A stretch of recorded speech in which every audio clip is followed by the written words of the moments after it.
First, I will like to greet all the students who are passing out today because you are the reason why we are here.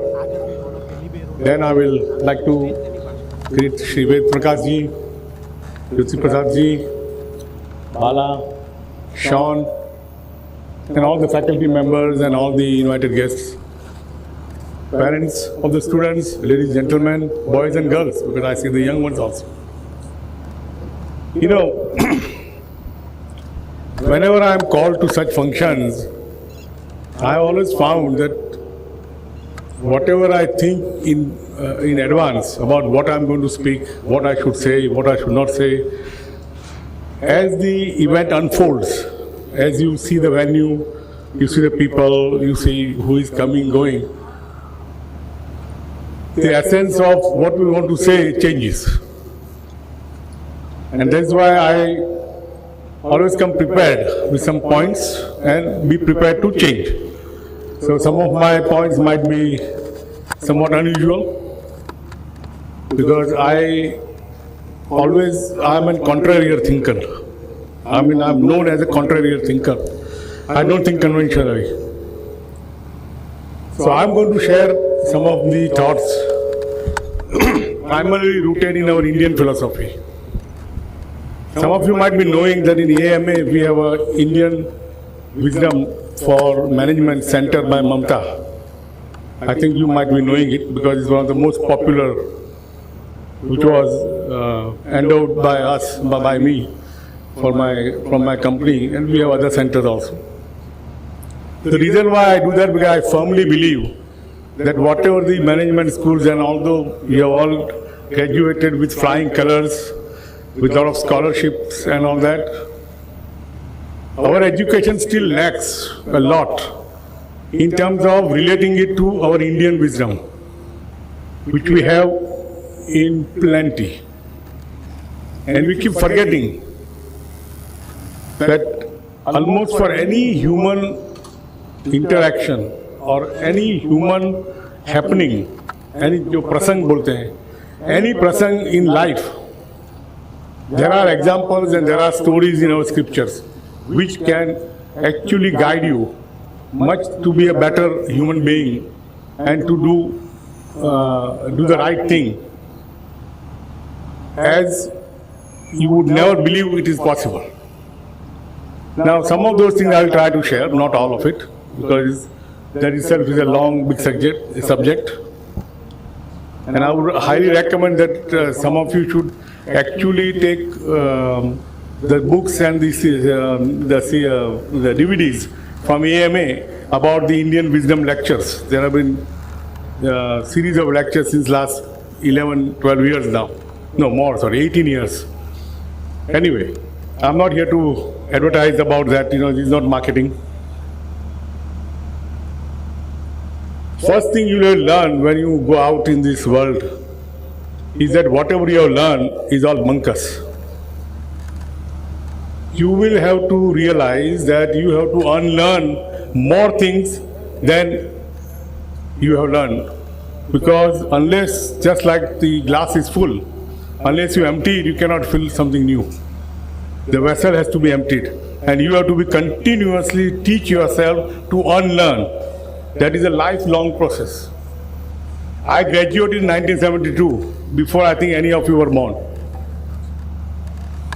Since then, at that time, we did not have any computers, we did not have calculators, and yet today we are in the industry where I make most advanced technology machines which are sold around the world, made in India, Indian technology, Mamta IPR, Mamta patents, sold in Germany, in England, in America, all over the world. Now, how this is possible? It was only possible because I have taught myself to keep on unlearning. Whatever I know is something old. By definition, what is old is not going to help you in the future. It will only be as a guide. It can never be an answer. The answer you have to find, continuously keep on finding. Now, What happens is that, you see, all of us are here in the world. When you go, you will now try to create an identity for yourself. What is the first thing you are going to do? Is to create your own identity. You want to be known for something. You want to be known for doing this or doing that. That is what you are looking for, because that is the validation that you are seeking for yourself. That what you are doing is the right thing, what you are doing is a good thing, what you are doing is something useful, and people should recognize and people should honor that. Am I right? Everybody goes for them making the identity first. Whether you work, whether you do business, whether you deal with somebody, whether you, even if you make a romance, you are still trying to build an identity, ultimately. So remember that. Now, when you are doing that, trying to build an identity, it so happens that most of us, we tend to do it on the basis of our own view of ourselves. What we think we are is what we like to have other people accept it. But life is not like that. What other people see you is different than what you think you are. Now, that is the context which we have to understand. That the social context in life when you go forward is that the person or company or situation that you are dealing with is always going to dynamic something different than you expect.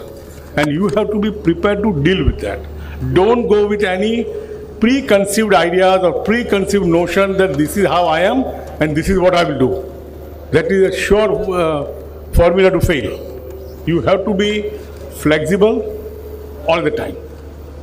Now, lot of you are joining the corporates and the companies. In today's world, the corporates means compliances. All corporates go by processes. Every employee has to comply with the process which the corporation lays down. If you don't comply with the process, you are no good. You are a bad performer. Now, that is where your own ingenuity, your own wisdom would come in the play. Where have you find a way of maneuvering it, because the processes actually kill the initiative. In my companies, I have made it a rule that our processes are very fluid. Except for what is required by law in terms of compliances by law, that you have to record this, you have to note this, you have to have this. We have no further rigid laid down procedure. Everybody in their function or cross functions can generate and make their new processes continuously. Today, for example, the way our sales forecast is being made is entirely different than what was being done 2 years ago by the same team. They have learned the way they were analyzing and collecting the data, analyzing the data, and trying to work out what is possible for the coming months or coming year is no longer valid now. So they have to rethink. So we don't have a set format of what is, we only have the format in a sense that a general idea, we make machines. So many machines to be made of so many types, and over so many months, and it will be approximate value will be so much. Everything is approximate, because everything is dynamic, especially our machinery business is such that we cannot estimate with any accuracy as to what our customer is going to ask for and when he is going to ask for. This is what happens in life. When you go in corporates, processes sometimes make you invisible. In the companies, a lot of the people feel that they are invisible, they are not being seen. Now, that is the danger part. If you are in such a company, I would say you should leave it and go where you will be recognized as what you are and what you do, not what the company wants you to do. That is because that is one way that you will find most companies fail or do not grow properly, because they don't value the inputs and the initiatives of the people. They know much better. It is like a story about Hanuman. Everybody knows about Hanuman, that he was Ram's right-hand man, left-hand man, whatever you say. and he did lot of things for him, including Sanjeevani Mountain, made the Setu to go there, Sri Lanka, went to Lanka to find out about Sita and all that, okay? But he did not have any position in the monkey kingdom. Sugri was the king, not he. Somebody, some other Jambuvan was given the extra power and recognition and the blessings by Rama to go for moksha, not Hanuman. Yet, we all remember Hanuman. We don't remember any of the other characters, do you? You don't. There is a story in Mahabharata, in Bhagavad actually, afterward, that Hanuman tells all this, what he has done for Ram and for getting Sita back to his mother, Anjali.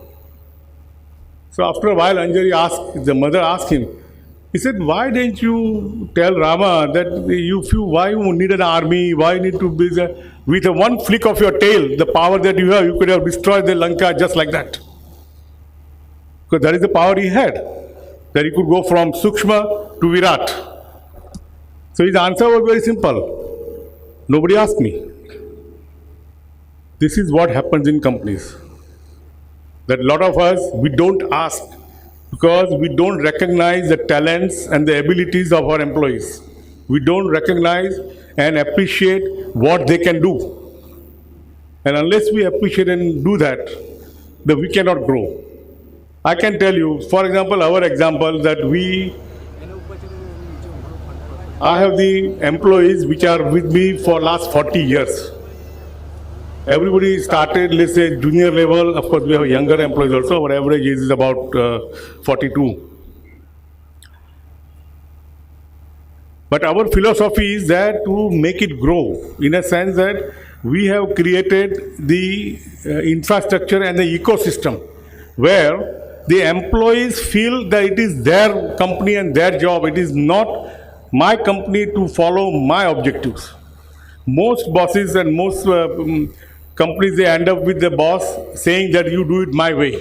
If you don't do it, you are unfaithful. If you don't do it, you are useless. If you don't do it, you are underperforming. This is how it normally works. And this is the reality of life which you probably face when you go out. You should be prepared how to tackle this. And if you read more and more about our Indian philosophy, you will find a lot of ways of doing it. Because ultimately what we are not what we think we are. We are actually what other people think or see the way we are. And everybody sees you differently.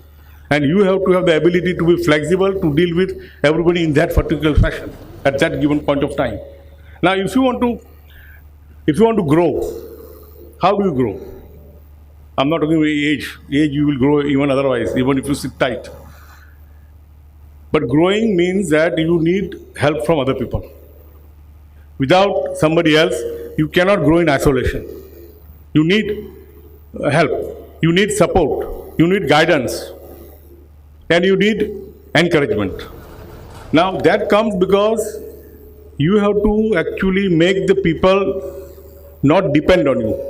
If you make somebody depend on you, then you are actually increasing your own burden and you are depriving that person of initiative and you are making him less than what he can do.